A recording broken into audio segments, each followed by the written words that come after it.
Welcome back to One More Guru. So, Katie and Sophie Charleston, that website definitely raises some concerns. It appears to be very new, with little to no track record, which already makes it harder to trust. On top of that, the discounts they're advertising are extremely steep, the kind that often feel unrealistic and are commonly used to lure quick purchases. They present themselves as a small, family-run boutique, but there's almost no independent verification of that. You won't find much in terms of credible reviews outside of their own site, and when all the feedback is hosted and controlled by the seller, it's hard to take it at face value. Then there's the return policy, which is another major warning sign. Requiring customers to ship items back internationally, especially to China, can make returns expensive and impractical.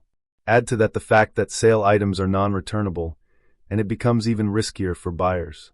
These kinds of policies are often seen with low-trust online stores trying to limit refunds.